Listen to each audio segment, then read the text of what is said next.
anak kita itu? Kemana anak-anak yang dilahirkan oleh seluruh bangsa ini dengan keringat, dengan luka, dengan darah dan kematian? Anak-anak yang dilahirkan oleh sejarah dengan air mata 3,5 abad. Kemana anak-anak itu? Siapa yang berani-berani menyembunyikan mereka? Siapa yang menculik mereka? Siapa yang mencuri dan membuang mereka?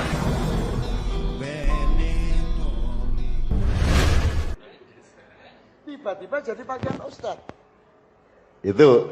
Ini kalau Anda tidak kenal museum, Anda tidak tahu lagi dimensi waktu, sehingga Anda tidak tahu asal-usul segala sesuatu.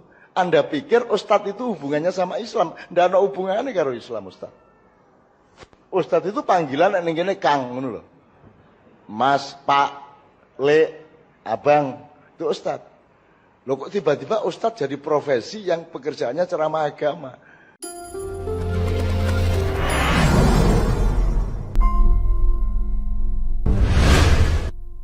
Kan sudah ngerti rute bagaimana menjalani waktu ya. Jadi selalu kalau kita itu kan menjalani masa kini, ya, melihat ke masa depan, berkaca ke masa silam. Kalau teman-teman yang biasanya datang acara Makyahan ngerti itu ilmu dari Nabi Khidir kan itu kan. Jane Khidire ya ora maksude ngono ya ora, ning kene iki ngarang-ngarang dhewe lah. Karena yang penting itu bukan apa yang ada di depanmu, yang penting adalah bagaimana kamu memperlakukan dan menafsirkan sesuatu di depanmu itu. Jadi kan nek wedhus kok kayak cek kan ya cek ora penting dong, sing ngadepi cek kuwi wedhus gitu. Anak kecil dikai cek polayangan milih layangan kan gitu. Nah kalau kita menjadi anak kecil, kita masuk museum, kita juga tidak punya getaran apa-apa, tidak memiliki pemaknaan apa-apa. Makanya kita harus belajar terus-menerus. Dan sekarang adalah saat atau era dari sejarah bangsa kita, di mana kita benar-benar tidak punya waktu lagi, dan kita tidak bisa menunda lagi, kita betul-betul harus belajar. Karena kita ini sudah ambil sama sekali kepribadiannya, sudah tidak punya pintu dan gembok dan gerbang lagi negara kita ini. Sekarang ini sudah kita sudah welcome to Indonesia, you invest. Because our national budget is very limited. Nah, jadi dan lain sebagainya. Jadi teman-teman sekalian, kita ini gini, ini saya mau merasa Makyahan mau ya dudu nek ora ketoke do siap Makyahan ning nganti jam pira ya kira-kira. Aku ngerti, tergantung kacangnya metu meneh ora gitu. Oke. Untuk saat-saat awal saya mohon dengan sangat supaya kita mengerti mengerti secara teknis maupun fakta hal-hal yang menyangkut permusiuman. Saya mohon dengan sangat Bapak Theo Lekatumpesi untuk bersama kita ke sini, mohon dipandu. Kemudian sebenarnya Bu Titik Soeharto direncanakan untuk hadir, tapi beliau mungkin masih berdebat di Munas Golkar ya. Munas apa jenenge kuwi? Apa Mas? Rapimnas ya, Rapimnas. Mas Tommy juga katanya akan hadir di sini sewaktu-waktu. Lu kok guyu gitu? Ya, Mas Tommy itu adiknya Mbak Titi, kira-kira gitu ya. Mas Tommy Soeharto. Saiki do bingung to jane piye to nek nang Mas Tommy piye, nek Pak Harto piye, nang Bung Karno piye, bingung tenan. Pak Habibie ke jane piye ya bingung to. SBY wingi janjane kepriye ya bingung to.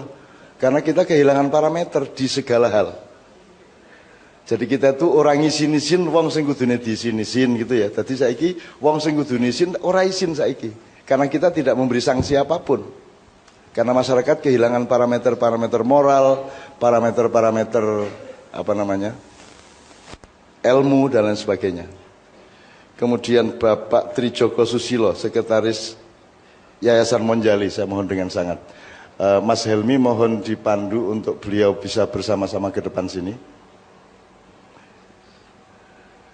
Juga saya membuka rekomendasi dari penyelenggara kalau bapak-bapak narasumber yang lain bisa maju bersama saya ke sini sambil menunggu beliau, Mas Helmi dan Mas Ale akan memandu. Bagi teman-teman lain yang tadi terlanjur mendengar putaran waktu masa kini, masa depan, masa silam itu kan asal-usulnya karena Nabi Musa itu kan meguru nang Nabi Khidir. Orang anti sak semester wis diusir ora lulus. Dadi njupuk 3 SKS. Siji SKS kapal, loro SKS bocah, nomor 3 SKS. Mari Bapak, mohon dipandu. Kalau tidak memungkinkan kita bisa pakai kursi di depan sini barangkali. Gitu aja, tidak ada masalah. Saya akan turun ke sini.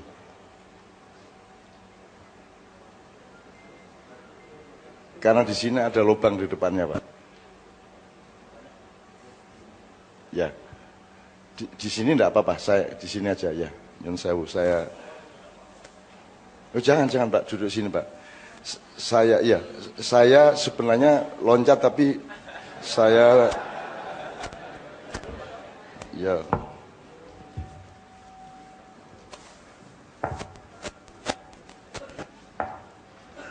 Oke, silakan duduk Bapak. Ya, silakan duduk Bapak. Ya. Berarti kursi lagi. Pak, sampean lenggah.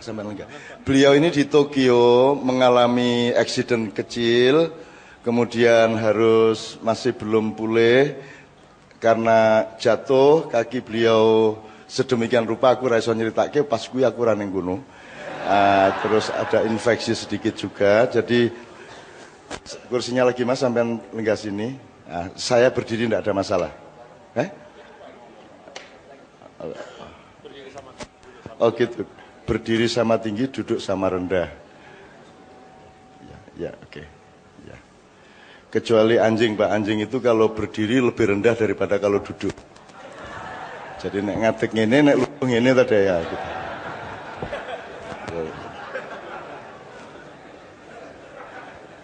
Gue lagi kelingan tuh gue.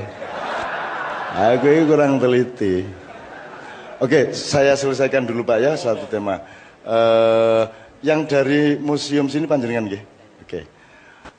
Nanti mohon juga diinformasikan kepada teman-teman bahwa ini kota terbanyak museumnya di seluruh Indonesia. Dan itu harus kita kembangkan, bukan hanya jumlah museum fisiknya, tapi juga museum harus menjadi laboratorium sejarah. Museum harus menjadi tempat orang berdialektika untuk memaknai terus-menerus. Karena hidup itu tidak pernah berhenti maknanya. Contoh, misalnya gini dek, Tuhan itu, Anda kalau hari raya kan menyebutnya Allahu Akbar. Sepanjang Anda tahu Allahu Akbar artinya apa? Allah yang salah gue. Orang yang maha besar. Akbar itu bukan kata sifat, akbar itu kata kerja, adjektif dia dinamis. Jadi kalau besar itu kabir. Jadi ada kalbun kabir, ada anjing besar, ada rojulun kabir, K-nya panjang, B-nya pendek, kabir. Kalau di zaman Orla Pak Kabir tanya kapitalis birokrat. Di zaman Orla dulu. Sekarang semua kapitalis birokrat, kabir kabeh. Kalau Tuhan dibalik, bukan kabir tapi kabir. Jadi B-nya yang panjang, K-nya pendek. Itu bahasa Arab begitu. Jadi panjang pendek sangat penting dalam bahasa Arab. Kalau bahasa Indonesia tidak ada urusan dengan panjang pendek. Urusannya hanya sama cengkok dan lagu. Jadi kalau orang Amerika menyebut Indonesia itu kan tekanannya pada ne apa pada c apa pada sianya kan beda-beda gitu. Kalau orang Madura kan saking nyengkoknya berubah kata-katanya Indonesia. Itu orang Madura, Indonesia.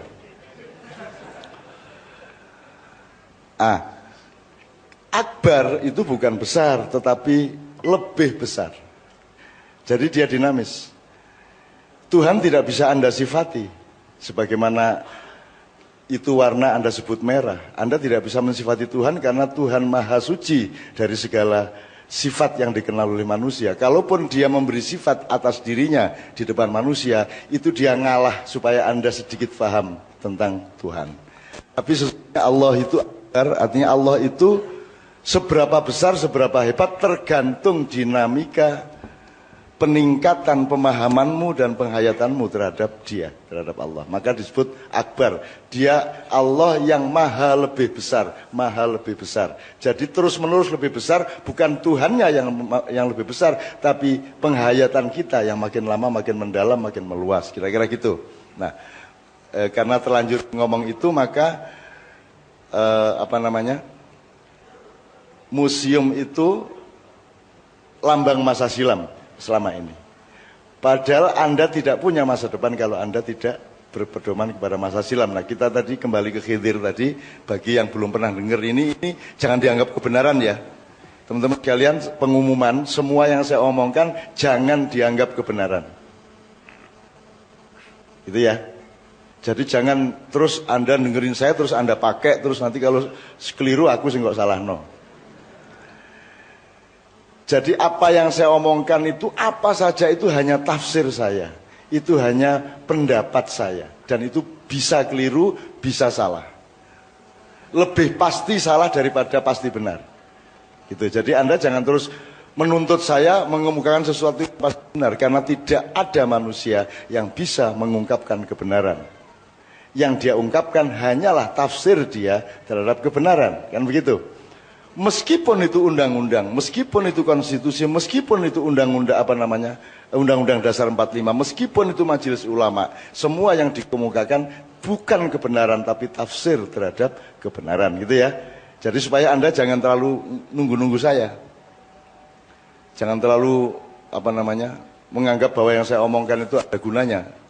Asumsi dasarnya yang diomongkan Cak Nun salah dan tidak ada gunanya, itu asumsi dasarnya gitu. Gitu loh. Dan saya begitu Anda menyimpulkan sampai pulang nanti bahwa yang saya omongkan itu tidak ada gunanya, saya selamat.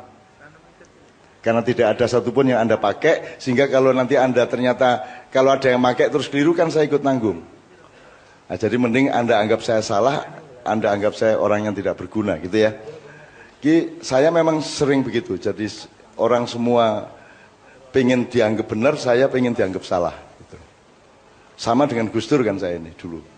Gus Dur itu saya tanya, Gus kok bikin dekret sampean jadi di impeachment loh. Dia jawabnya lah, wis gak ono dekret aja.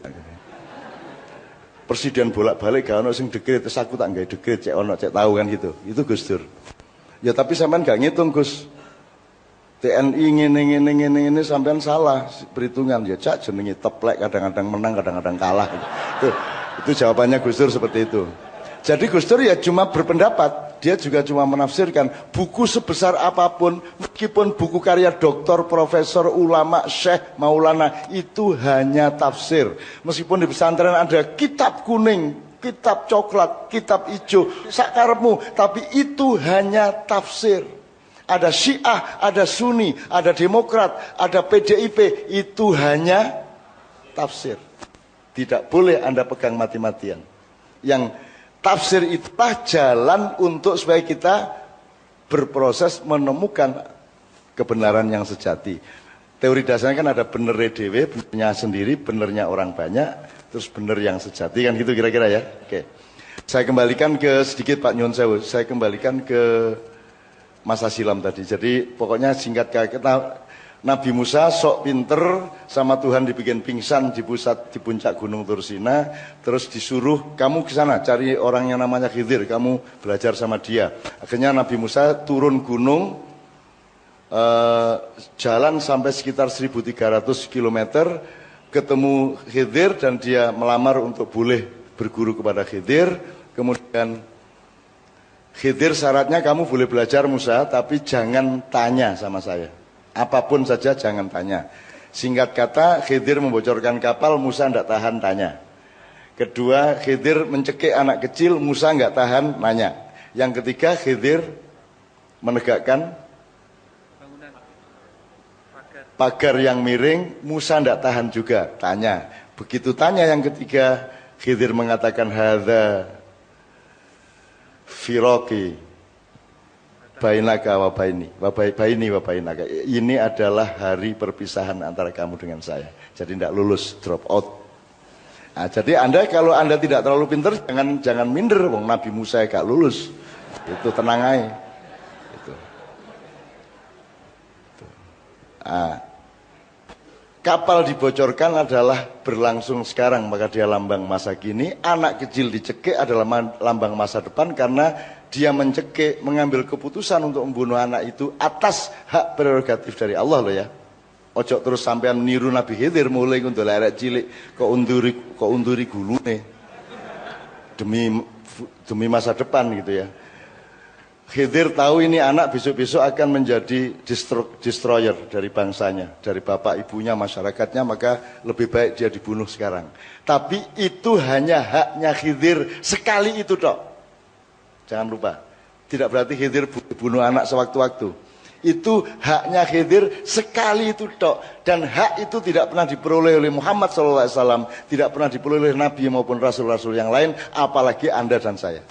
Jadi tidak usah cari anak kecil terus diuntir gulune.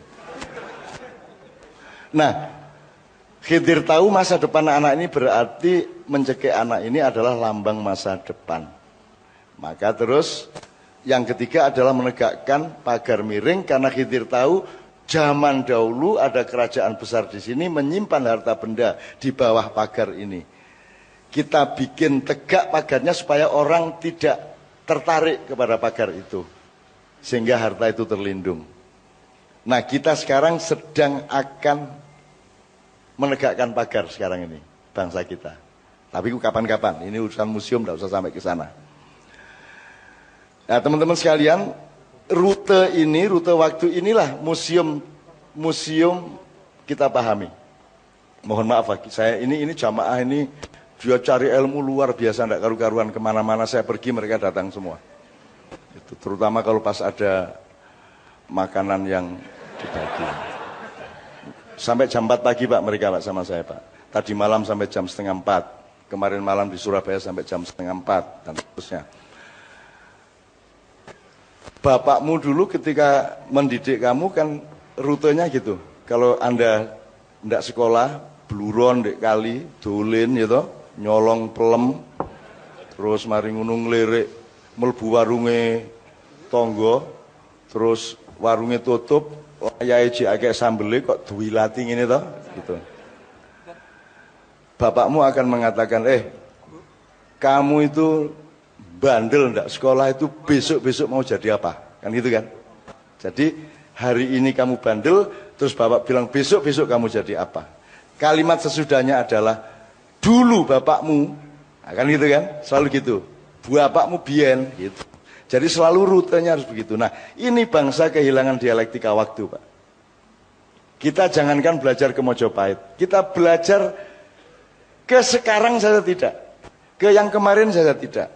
Teman-teman sekalian, mari kita sering ke museum supaya Anda bertemu dengan apa yang harus Anda pelajari, supaya Anda berjumpa dengan clue atau indikator-indikator dari yang harus Anda selami dari karya-karya atau kehidupan nenek moyang kita zaman dahulu, baik yang lama jauh di belakang maupun yang baru kemarin.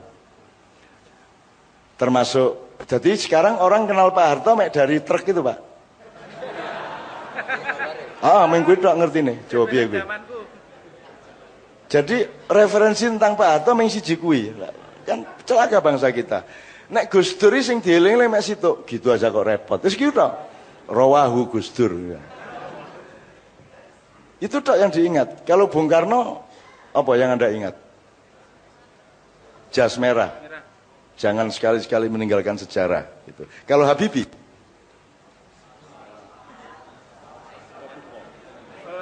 Tetuko. Sampean ngerti, are-are. Teman-teman apa yang diingat dari Habibie? Habibie masih segar bugar.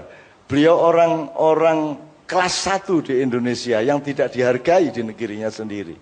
Sehingga ilmu beliau bermanfaat untuk pesawat-pesawat seluruh dunia. Membuat sayap pesawat yang menjadi lebih stabil dengan begini itu. Jadi kaya wong joget tuh pesawat kayak saiki. Ngene iki lho. Sayapnya kan ngene gitu.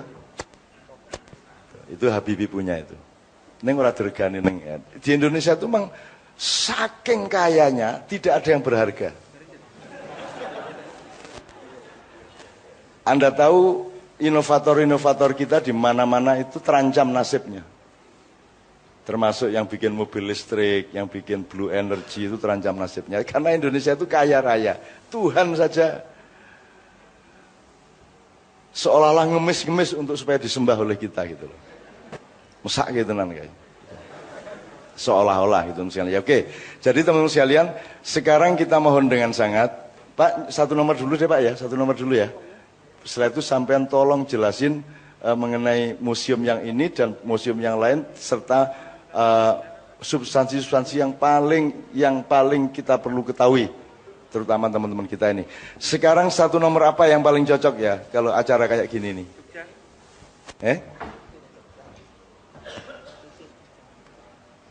Oh gini aja, karena ini di Jogja, enggak apa-apa ya kita mencium bau Jogja Pak ya. Karena ini di Yogyakarta, ini kan Monjali. CC Jogja, CC itu, apa tuh Mbak Fia, CC itu?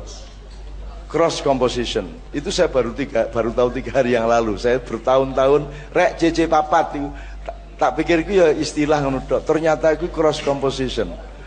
Baru tahu saya, CC4. Nah ini nanti CC berapa ini? Ini nih.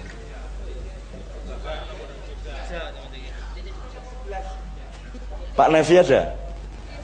Oke. Ini CC Jogja, jadi cross composition all about Yogyakarta. Start from Keraton and then we go to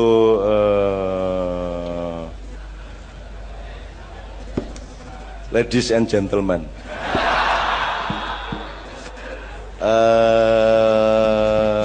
Pringreketek Gunung Gamping ambrol. Oke. Monggo, silakan teman sekalian. Kita dengerin dulu nuansa keraton. Ah, ini kan manipulasi museum ini namanya. Dan itu loh teman sekalian. Kiai apalagi, kiai enggak ada, bukan bahasa Arab. Kiai kan ini jamaah-jamaahnya udah tahu. Kiai itu asal usulnya ada orang berjajar gini, tuan rumah minta Pak Theo tolong dipimpin doa. Terus Pak Theo kan enggak enak, dia enggak bisa doa seperti yang dimaksudkan. Terus dia bilang, Kiai gitu. Ikiai gitu. Terus dia juga bilang Ikiai. Terus akhirnya diimbal rono-rono Kiai. Akhirnya satu terakhir terpaksa berdoa. Akhirnya semuanya, oh yang berdoa itu Kiai. Gitu. Tafsir. Loh, tapi kalau Anda hidup tanpa tafsir bagaimana dong? Wong Anda menyimpulkan kukuruyuk aja itu tafsirmu kok. Anda menyimpulkan ada mobil tabrakan, bruat, itu tafsir kok. Orang Barat menyebutnya bam kok. Ya Pak. Dulu di Jogja ketika kita belum rusak kayak sekarang, sepur tabrakan tuh maknil gitu dulu. Zaman biyen. Oke, nggak ada. Silakan ke Pak Theo. Atau mungkin nanti kita tanya jawab agak lebih panjang. Diri sama saya Mas. Ya. Mas sampean duluan sini. Ya.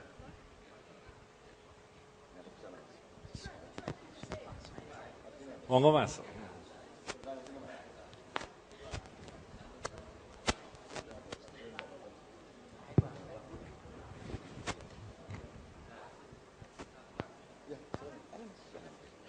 Ya, Assalamualaikum warahmatullahi wabarakatuh.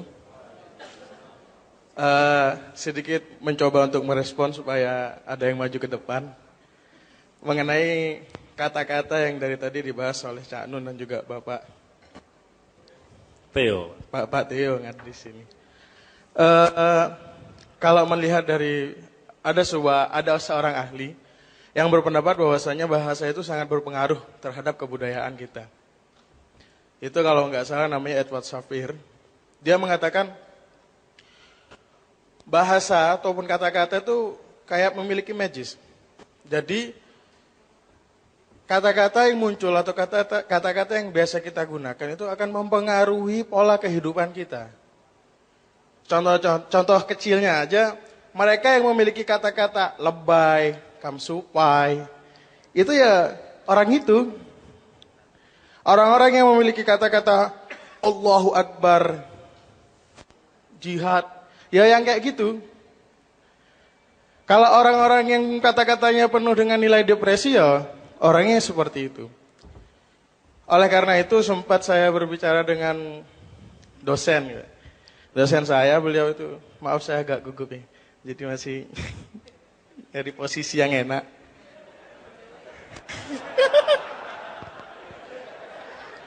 Tapi gak nemu dari tadi gini.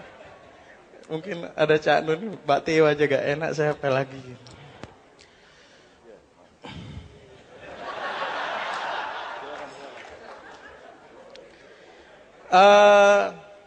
Jadi memang kalau dari dosen saya pernah berbicara, beliau namanya Bu Amitia, ngajar psikolinguistik. Jadi bahasa dengan hubungannya dengan psikologi kita. Jadi bagaimana bahasa itu diperoleh, bagaimana bahasa itu dituturkan, proses bagaimana bahasa itu muncul gitu. Jadi memang otak kita yang sangat hebat ini bisa, ya kayak saya ngomong nih, antara kata dan kata ini kan kayak seakan-akan cepat sekali gitu. Komputer mana yang mampu mengeluarkan kata-kata yang banyak sekali, walaupun kadang-kadang ada yang belibet-belibet, tapi tetap keluar. Lah proses inilah bukan proses yang semata-mata ada aja, tapi memang menimbulkan efek secara psikologis kepada para pengguna dan pemeroleh bahasa itu sendiri. Makanya saran dari dosen ini, perbanyak mengelilingi hidupmu dengan kata-kata yang hebat. Perbanyak berteman bukan hanya dengan orang-orang hebat, tapi kata-kata yang hebat, supaya kalian juga bisa menjadi orang yang hebat. Seperti itu. Mas, namanya? Ahmad Himdi. Dari aslinya? Aslinya Surabaya. Oh, Surabaya. Karena dari tadi saya menduga ini logat apa ya? Rodok Bali, rodok ya apa gitu. Itu Madura, Mas. Oh, Madura Jawa sampean. Mulane. Oke. Ini satu tema ini aja, kalau nanti kita dapat kuncinya, kita pulang itu sudah luar biasa. Dapat satu ini tok yang dipancing ya, itu aja kita bawa pulang, itu akan berubah hidup kita. Tapi nanti bersama-sama Pak Theo sama beliau-beliau. Yuk, silakan yang kedua, Mas. Bismillahirrahmanirrahim. Assalamualaikum warahmatullahi wabarakatuh. Nama saya Bagus, tinggal di Sondong Catur, asli dari Batang, Pantura. Sebenarnya terima kasih atas kesempatannya. Ini debut pertama saya memberanikan diri bicara di teman-teman semua. Dari sejak keikut sertaan saya rutin di Gambang Syafaat, terus pindah ke sini ikut di Mojopat Syafaat. Sebagai pengalaman pertama saya ingin tanya langsung saja, mumpung ada guru-guru kita semua. Kita kan di Monjali, Monumen Jogja Kembali. Yang pertama ingin saya tanyakan, kenapa kok lokasinya di sini? Dari sekian luasnya Jogja, kenapa dipilih di sini? Terus yang kedua, kalau saya lihat Monjali itu kan aneh bentuknya ya, kayak tumpeng, tapi tengahnya ada belahannya. Itu apa memang asal gitu atau ada makna tersendiri? Kalau di Jogja itu kan terkenal ada sengkalan Mehmet misalnya, apa ada hubungannya sama itu atau gimana? Terus yang ketiga, kalau saya perhatikan lagi ini kan urutannya ke sana ada Tugu, ada Keraton, ada Gunung Merapi. Apa memang sengaja dibuat lurus atau bagaimana? Atau ingin menyambung dengan garis imajiner dari Parangtritis ke Keraton ke Merapi atau bagaimana? Saya kira itu aja, mohon penjelasannya. Terima kasih. Wassalamualaikum warahmatullahi wabarakatuh. Kita mendapat ilmu lebih luas lagi, jadi sekarang kalau kita menjawab menjadi sah, Pak ya. Jadi kalau kita ngomong perdalam itu menjadi sah dengan adanya pernyataan itu, karena memang harus rakyat yang mengambil keputusan, kita mengerjakannya, kan gitu. Jadi ini anggaplah rakyat, ini presidennya, saya DPR-nya yang sedang bertengkar dan itu kan. Oke. Mudah-mudahan sudah ada DPR tandingan, sudah ada kabinet tandingan. Insya Allah segera akan ada presiden tandingan. Dan saya doakan insya Allah ada NKRI tandingan juga Pak, insya Allah. Pokoknya tandingi kabeh. Marun puncake Jibril tandingan, ya. Allah tandingan aja Mas, ngetik Mas ya Mas. Ya, tepuk tangan untuk beliau yang ketiga dari Mas Batang ya. Batang Pekalongan nggih. Oke, silakan Mas. Terima kasih. Assalamualaikum warahmatullahi wabarakatuh. Saya sudah 3 kali tanya sama Saknun. Dan saya pengen, karena kata tadi kok banyak dina ben ketok menungso, makanya saya tanya. Saya di sini pernah tanya, saya guru Pak Deo. Saya ke Museum Monumen Jogja Kembali ini ya baru pertama kali ini. Bahkan masuk ya baru pertama kali. Saya sedikit cerita, kami guru itu kalau di Jogja wajib masuk museum di Jogja sebagai syarat untuk study tour. Itu wajib dari dinas. Dan makanya saya kalau tujuan ke museum ya ben ikut study tour, jadi wajib masuk museum. Nah, kan banyak anak-anak didik saya itu menganggap bahwa museum itu menjemukan. Pak, museum itu mbak kaya film Naked Museum itu, kalau malam bisa hidup. Dan saya menerangkannya, ya piye carane le, aku radong ya. Dan banyak yang menanyakan, Pak, museum itu menjemukan. Oleh karena itu saya sebagai kesiswaan sering kalau ada kunjungan museum itu pasti dipaketkan dengan kunjungan wisata ke daerah lain. Contoh kalau ke Monumen Jogja Kembali pasti ke Kiai Langgeng. Saya sering keliru, Kiai Langgeng di Magelang. Dan itu tertariknya malah di Kiai Langgeng, di sininya malah banyak yang tidur dan sebagainya. Saya pernah ngomong, mbok nek apel ki aja ning sor jembatan to, Le. Mbok sekali-kali itu apel ke museum, aku kata. Wah, menjemukan, Pak. Akhirnya saya mau tanya sama Pak Leo, Pak Theo, bagaimana saya menyampaikan ke anak, ataukah dari museum akan ada inovasi baru, ataukah emang pelajaran sejarah itu menjemukan. Jadi anak untuk mempelajari sejarah di museum itu males. Bahkan saya ngajak cewek saya, ayo yang munjali yang, gah, aku pengen yang Taman Pelangi. Loh, kok koyoke podo, aku kan akhirnya. Jadi saya juga baru pertama kali saya tadi masuk dari sini juga bulet-bulet. Pak, parkirnya juga keliru tadi, saya belum tahu pintu masuknya, jadi mohon maaf Pak, ini pertama kali dan ini gara-gara Cak Nun saya masuk ke Monumen Jogja Kembali. Coba kalau Kiai Kanjeng gak ke Monjali, mungkin saya belum pernah menginjak kaki di Monumen Jogja Kembali. Itu pertanyaan saya, terima kasih. Assalamualaikum warahmatullahi wabarakatuh. Waalaikumsalam. Dari Ponorogo, yang dari Ponorogo, Pacitan ya. Meh podo to ide kono ya. Saya dilalah sangat senang dan sangat menikmati ketika tema tadi yang kata-kata hebat, terus yang kedua soal kosmologi, ya toh, garis lurus, Ka'bah itu zero ground dari seluruh alam semesta, terus Gunung Merapi, terus Monjali, Tugu, nggonku turu ning Malioboro mbiyen, terus baru keraton. Itu saya sangat senang. Terus ini yang ketiga juga saya sangat senang, tema ini. Jadi saya persilakan Bapak merespon yang manapun saja, kemudian nanti kita selingi 1-2 lagu lagi, terus saya ikut nyicil, melu merayakan nikmatnya ilmu pengetahuan dari ketiga Anda tadi.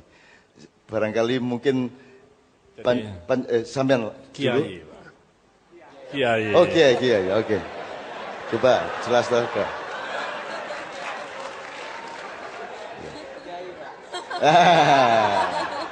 Ya, terima kasih. Monggo. Sudah nggak bisa endo lagi, ini sudah habis. Terima kasih sebelumnya atas waktunya. Assalamualaikum warahmatullahi wabarakatuh. Inilah salah satu tujuan dari acara Gebyar Museum 2014 yang sudah tercapai. Salah satu tadi buktinya adalah Mas yang dari Pacitan mungkin ya, yang belum pernah datang sama sekali ke Museum Monumen Jogja Kembali ini. Malam ini beliau berkenan hadir di Museum Monumen Jogja Kembali untuk menyaksikan Cak Nun. Dan mungkin dari 13.528 ini ada 13.400 yang belum pernah masuk ke Museum Monumen Jogja Kembali, Cak Nun. Jadi kami haturkan sangat-sangat terima kasih yang sebesar-besarnya untuk terselenggaranya acara ini, di mana Museum Monumen Jogja Kembali ini memilih salah satu dari rangkaian acaranya itu adalah ngaturi Cak Nun untuk acara pengajian di sini. Jadi Gebiar Museum 2014 ini adalah salah satu program dari Dinas Kebudayaan Daerah Istimewa Yogyakarta untuk memperkenalkan museum yang ada di Daerah Istimewa Yogyakarta kepada masyarakat. Ini sudah Gebiar Museum di lokasi yang kelima, jadi di tahun ini ada 6 lokasi yang kita pilih untuk acara Gebiar Museum. Yang pertama ada di Museum Tani Jawa Indonesia, mungkin juga dari 1528 tadi, 1530 yang belum pernah ke Museum Tani Jawa Indonesia, itu ada di Dusun Candran di Bantul. Kemudian yang kedua, acara Gebiar Museum kita itu kemarin di Museum Wayang Kekayon di Jalan Wonosari. Kemudian yang ketiga kami di Museum Angkatan Darat Dharma Wiratama, dan yang keempat adalah Museum Angkatan Udara, dan selanjutnya yang kelima di sini Museum Monumen Jogja Kembali, dan kemudian yang keenam besok ada di Museum Kirtigria Taman Siswa. Pemilihan dari keenam museum ini adalah mewakili dari, kalau keseluruhan museum itu belum yang kita pilah-pilah apakah itu beneran museum atau dia hanya koleksi yang dia kolektor, bukan kolektol ya. Ini kolektor itu mengumpulkan, kalau kolektol nanti dikolek lalu didol gitu ya Cak Non. Ini kolektor itu ada, kalau saat ini 2014 tercatat di kami ada 50 museum, jadi 40 museum, dan yang proses itu ada 10, ada 50 museum. Dari 13.000 ini pasti juga belum semuanya itu mengunjungi di museum-museum tersebut. Namun yang tercatat sebagai anggota Badan Musyawarah Musea, yaitu organisasi dari asosiasi dari museum-museum ini ada 33. Perlu disebutkan satu persatu mboten mungkin. Nanti tidak lama aja Cak Nun. Jadi representasi dari wakil dari 33 ini mewakili Museum Seni Budaya, yaitu Museum Wayang Kekayon dan Museum Tani. Lalu Museum Perjuangan Sejarah itu ada di Museum Angkatan Darat, Museum Angkatan Udara, dan sekarang di Museum Monumen Jogja Kembali, dan kemudian di Museum Pengetahuan dan Pendidikan besok diwakili oleh Museum Dewantara Kirtigria Taman Siswa.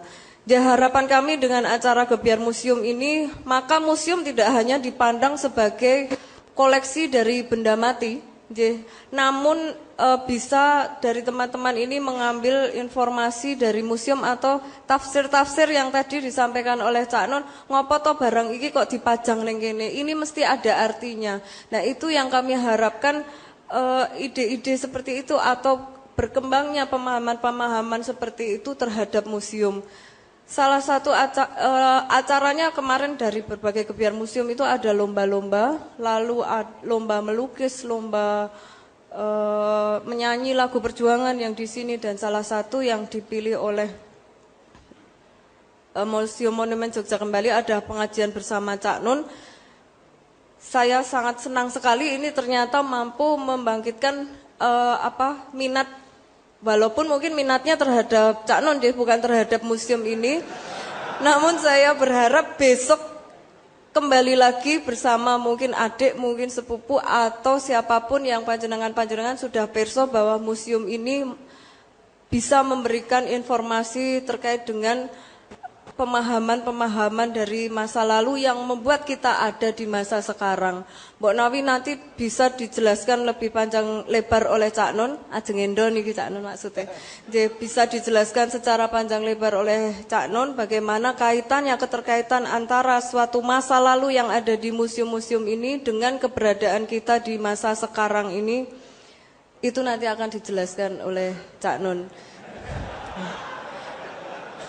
Gitu, Pak. Monggo Kiai.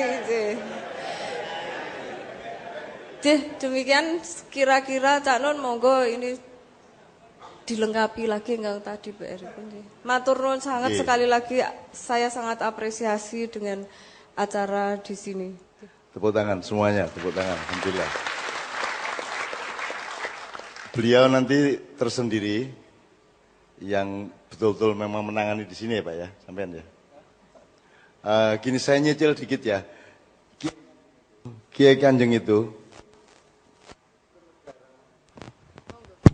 Tes. Kiai Kanjeng itu ke negara manapun, ke negara manapun mereka tidak pernah berekreasi. Jadi mereka itu misal di Finland diajak, wah yang menarik sini, mereka tidak pernah mau. Saya belum pernah menemukan Kiai Kanjeng mau diajak rekreasi. Gitu ya. Rekreasi itu maksudnya ndelok barang sing menarik.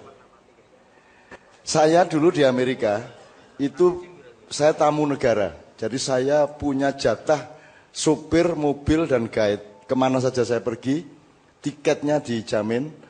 Dan saya mau ke kota manapun pindah tengah jalan tidak apa-apa.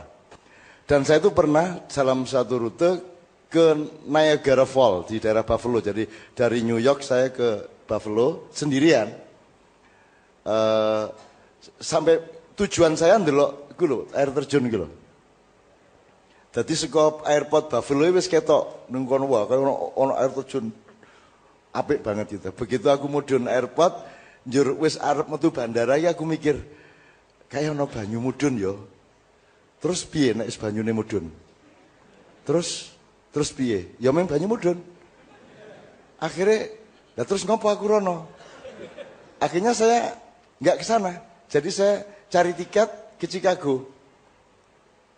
Saya ingin mengatakan sama teman saya, anak saya yang dari Pacitan ini ya.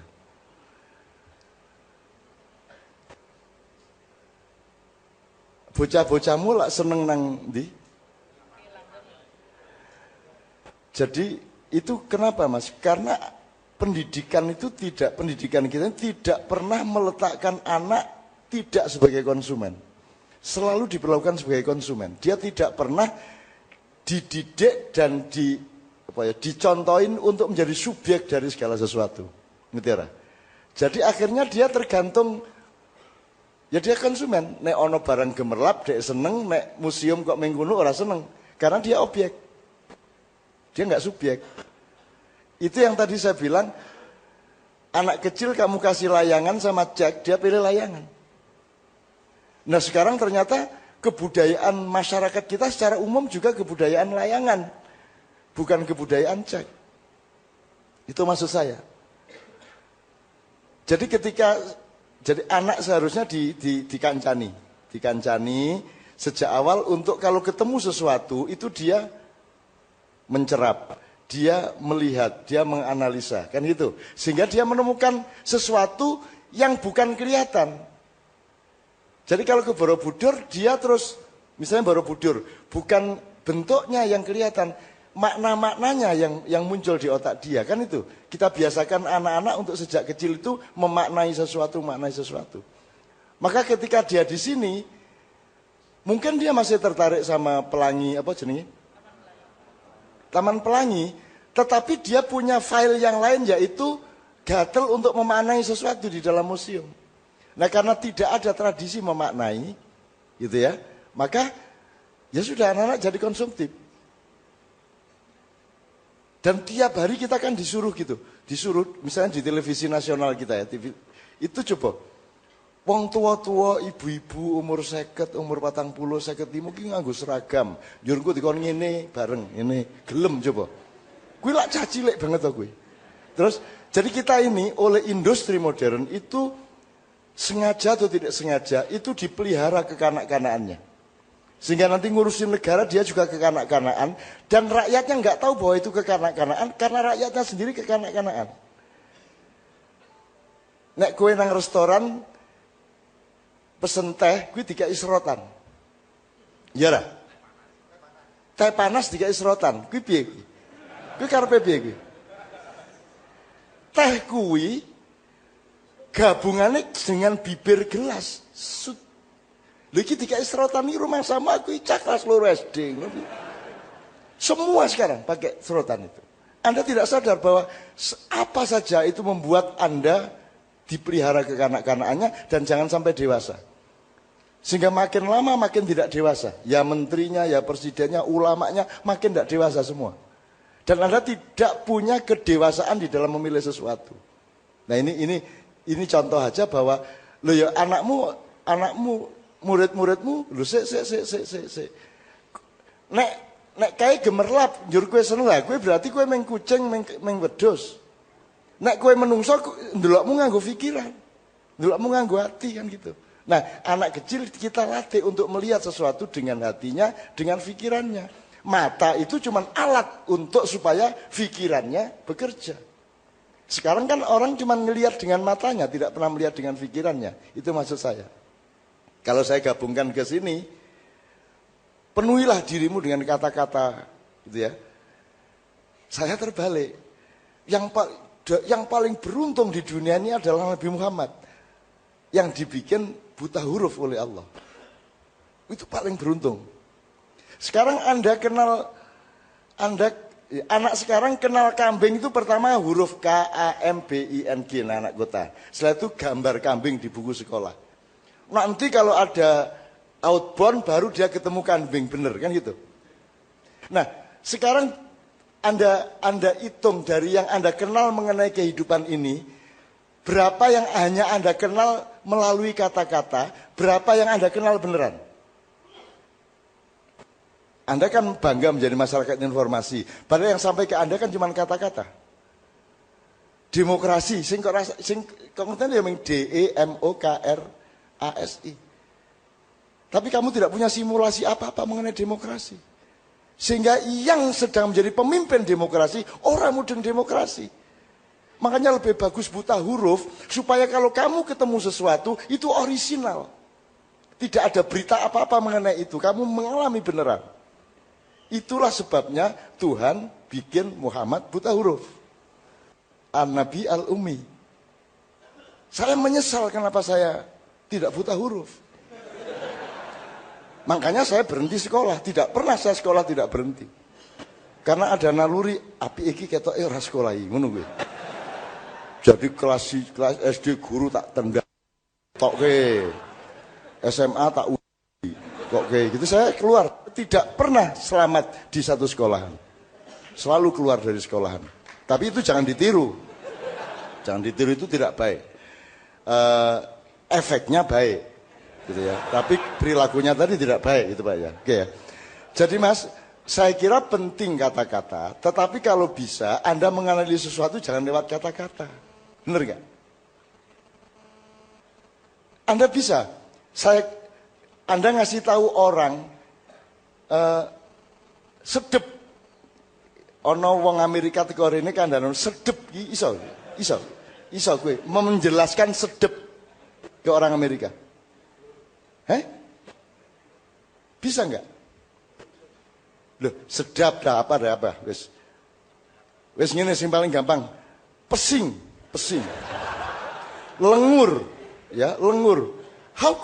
Bagaimana Anda bisa menjelaskan kepada orang Thailand kayak orang lengur, nggak bisa Anda menjelaskan. Tapi Anda ngerti lengur kan? Anda ngerti lengur itu dari kata apa dari pengalaman Anda? Dari pengalaman Anda. Lebih mengakar mana? Pengalamanmu tentang lengur dengan berita tentang lengur. Itu yang saya maksud. Ini bisa panjang lebar kita simulasi, tapi intinya kita tuh nggak kenal Allah, kita cuma kenal ALLAH. Kita tuh tidak kenal Muhammad, cuman MUHAMMAD. Karena buktinya Anda tidak bisa kok ngasih tahu orang yang tidak bisa merasakan manis, iki legi. Daerah ngerti piye legi iki piye. Orang Amerika itu tidak bisa membedakan panas sama pedes. Semua hot. Ya ini contohnya Mas ya. Jadi kata sangat penting, tapi jangan lupa kata juga sangat merugikan Anda dalam konteks Anda tidak bisa sampai kepada akar fakta dari sesuatu hal. Itulah. Coba Anda lihat. Makanya Anda jadi masyarakat informasi hati-hati. Anda pikir Anda sudah tahu segala sesuatu gara-gara Anda browsing. Itu bukan pengetahuan, Anda jadi korban informasi. Kalau Anda mau jadi masyarakat informasi, Anda jadi sumber informasi. Anda upload sebanyak-banyaknya sakarepmu ning rasah membuka internet. Kowe mengupload tok. Wocon kowe nesu-nesu ora tak waca. Itu baru Anda jadi subjek informasi. Dan itu saya lakukan sama Kiai Kanjeng. Upload terus. Dan tidak pernah buka internet. Ono sing nesu, wah ono MH kafir, MH karo aku. Jari-jari ini tapi saya tidak peduli. Pokoknya upload kebaikan terus dan saya tidak peduli. Saya tidak mau jadi korban. Saya tidak baca koran, saya tidak nonton TV. Di rumah saya tidak ada koran. TV saya TV Gigs.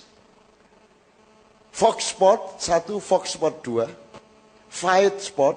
Itu tak sing tak tonton. Nek ora kickboxing, Muay Thai, MMA. Kuwi tok sing tak tonton kuwi tok. WWE moh. Nek WWE ora. Nek Smackdown ora. Ning pokoke sing nek getin-getin tenan, cuklek-cuklek tenan, tiba-tiba tenan, cetha. Ya toh, tidak pakai Mahkamah Konstitusi nek menang-menang. Nah, kan gitu kan? Di luar itu bisa dimanipulasi. Wong Mahkamah Konstitusi udah ndak ngerti bedanya hukum sama konstitusi kok. Wah, ini tak dawakno iki bubar Indonesia. Ini biasa saya ajak ngomong ngawur-ngawur gini supaya sininya hidup, Pak. Daripada merasa tahu bahwa mereka miskin kan kasihan. Dengan mereka mikir terus nggak terasa bahwa mereka itu miskin. Bahwa hidupnya nggak sukses-sukses itu nggak terasa. Karena mereka asik. Saya tidak mengatakan Anda tadi salah, enggak. Cuman kalau dilihat dari sudut tadi itu benar, cuman kalau dilihat dari sudut yang sebaliknya, itu lebih baik buta huruf. Ada seorang profesor dari IPB, Pak, bikin kunjungan ke daerah perkebunan, terus setelah keliling kebun, dia panggil Pak Lurah sama di sini. Seharusnya ini nanamnya minimum 5 meter. Sebab nangka itu sifatnya begini, akarnya begini, tanah itu begini, gini. Seharusnya nanamnya jangan terlalu rengket, 5 meter kalau nangka. Wah, dia cerita panjang lebar si profesor tentang nangka. Pak Lurah, nggih, ya. Nanti begitu sampai di kantor kelurahan baru Pak itu tadi cempedak.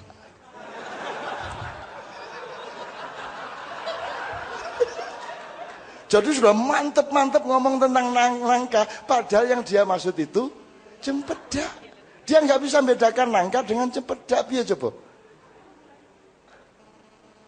Jadi profesor pertanian belum tentu dia mengerti pertanian. Benar nggak? Nah, Melendi kan, saya kira Melendi. Anda percaya sama kata, jadi kata bisa mengantarkan Anda kepada makna, atau kata menyembunyikan makna dari Anda, bisa juga. Nah, silakan dielaborasi sendiri-sendiri. Oke, jadi Anda sudah saya jawab, kira-kira gitu kemungkinannya. Terus Ponorogo soal subjek, Mas. Pacitan soal subjek, ya. Ojo mek gede wong itu ya. Ya. Kan guyu apa kon? Jadi ini ngomong pendidikan, Bu, ya. Kalau orang tidak berpendidikan memang susah masuk museum karena dia tidak punya imajinasi, dia tidak punya daya analisis. Dia tidak bisa membedakan keris sama condre. Dia tidak tertarik apa-apa.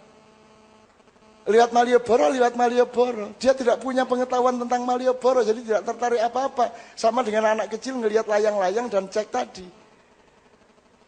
Mbok kamu nyanyi sebagus apapun sing audiane wedhus. Nah, kita jangan sampai menurun menjadi kambing itu, kan begitu. Itu loh. Yang belum dengar, karena kalau lewat Malioboro itu saya menikmati, namanya aja saya nikmati. Itu loh, Pak. Jadi dari Tugu, Pak, ke Toko Terang Bulan, dari Tugu ke rel itu namanya Jalan Margo Utomo, jalan yang utama. Orang hidup itu harus mengambil keputusan untuk mengambil jalan yang utama. Maka dia sekolah, dia pilih, punya cita-cita yang jelas. Sampai rel ke Toko Terang Bulan, tidak tahu sekarang apa tuh. Tetap Terang Bulan itu Malioboro. Malio itu dari bahasa Jawa. Menjadi walilah, walio, nek jadi wali, nek mewalilah bahasa Jawanya malio. Gitu, Pak, ya. Jadi misalnya apa? Warung, marungo, betul nggak? Wali malio boro mengembara. Jadilah kamu pengembara intelektual, pengembara spiritual, pengembara kultural. Karena kamu sudah memilih jalan utama. Kamu tidak cukup jadi sarjana dok. Kamu harus KKN, gitu kan? Kamu harus eksplorasi, kamu harus simulasi sosial. Maka kamu akan menemukan jalan berikutnya yaitu margo mulya. Menjadi sarjana belum tentu mulia, tapi setelah Anda mengabdi betul kepada masyarakat dengan praktek-praktek yang nyata, Anda akan menemukan kemuliaan, jalan margo mulya. Sampai kantor pos itu namanya jalan margo mulya. Dari kantor pos ke keraton namanya jalan panguraan. Nggak usah sampai sana menggok ngiwa ponengen. Ora nang gontomanan sembangan iku kan panguraan ku malah rusak kowe engko.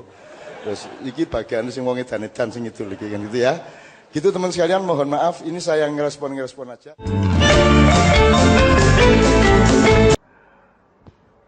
Saya persilakan. Beliau ini Ambon, Pak ya? Saya Ambon, Pak. Ya, cuma nyasar ke Gresik, Pak. Sekarang kita dengar Ambon aja, kita ingatnya cuma waktu perang dulu, Pak. Padahal Anda tahu Ambon Maluku itu melahirkan kreator-kreator luar biasa. Anda lihat, coba Anda pelajari, burungnya aja beda sama burung di tempat-tempat lain. Ambon itu. Juga pisangnya, Pak. Juga pisangnya. Jadi sebelum yang namanya Beatles, John Lennon, Paul McCartney, George Harrison sama siapa sih ini, Rek? Ringo Starr itu akhirnya ngaku bahwa mereka bukan perintis musik yang mereka bawakan itu. Mereka itu hanya meneruskan dan meniru 3 orang Ambon plus 1 orang bule yang punya grup namanya Tillman. Dan Tillman itu lebih bagus daripada Beatles, cuman sayangnya kulitnya tidak putih. Sehingga mereka kurang mendapatkan pasar yang baik. Padahal mereka jauh lebih bagus daripada Beatles dan ini diakui oleh Paul McCartney ketika dia bertengkar dengan John Lennon gitu. Jadi kita itu memang sama Tuhan disembunyikan. Jadi sebenarnya banyak sekali karya-karya kita, cuman Tuhan menyuruh kita tidak usah bangga di dunia karena nanti kita di akhirat baru kita akan dimanjakan.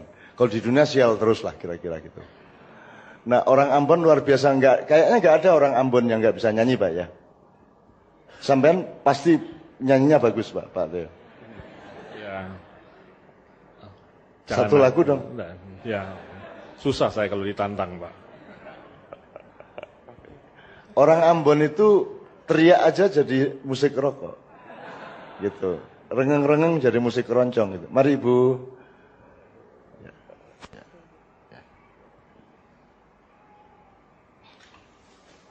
Ya.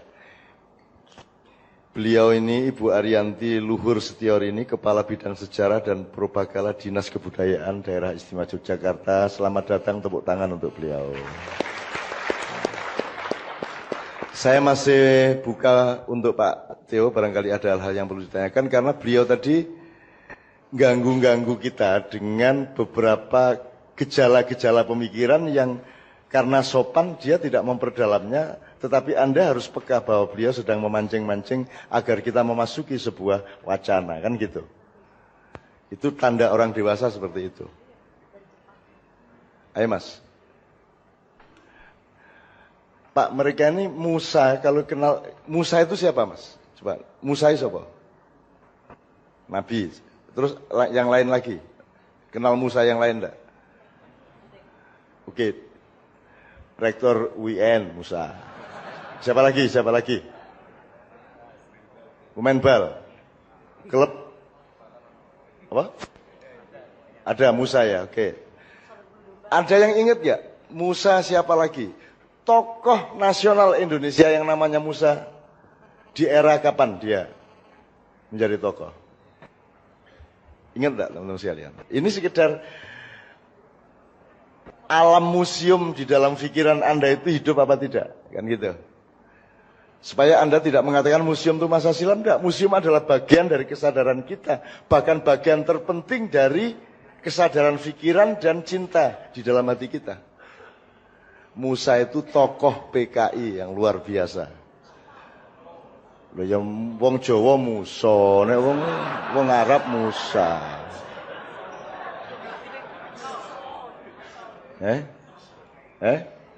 Musa ya? Duduk Musa ya?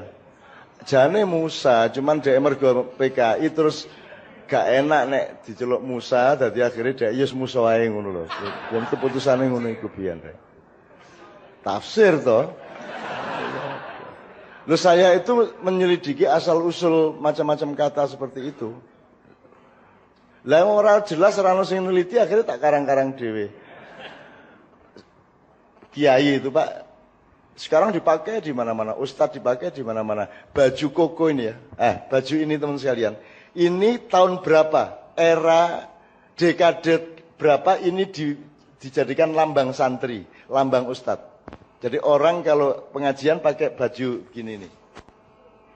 Disebut dulu baju koko, kemudian baju takwa, gitu kan?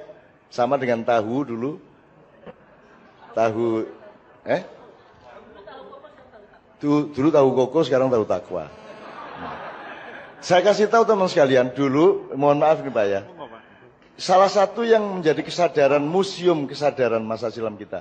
Yang namanya kiai itu tidak boleh kiai, ustadz, ulama, atau pastor, segala macam. Kecuali ketika dia misa, ketika dia jadi imam, ketika dia jadi khotib. Sehari-hari, dia tidak boleh membedakan pakaiannya dengan pakaian umatnya. Bahkan Muhammad memberi saran, berpakaianlah seperti pakaian yang terburuk dari umatmu. Jadi dulu yang namanya kiai zaman saya kecil itu ya sesuai dengan pekerjaannya. Kalau dia petani ya dia pakai katok, kalungan sarung, nggawa pacul, nggawa arit gitu. Sama dengan orang lain zaman dulu. Cuman begitu menjelang maghrib sampai bada isya dia ngajar ngaji. Jadi tidak ada simbol kelasnya waktu itu gitu ya. Jadi kiai itu ya biasa, ya kaosan, ya suwek-suwek gitu. Tiba-tiba berpakaian seperti ini. Dan ini perampokan habis-habisan. Kenapa? Ini pakaian lodrok. Dulu yang namanya lodrok itu Pak, gambus misri sama lodrok, pakaiannya kayak gini nih. Jadi ini, set gini, terus ini dawa, iki ada sakunya dua. Fungsinya dilempari rokok, taruh di sini. Dilempari duit, taruh di sini. Aslinya begitu teman sekalian. Dan kan gini deh, naik lodrok itu gini. Awan-awan mangan cengklek.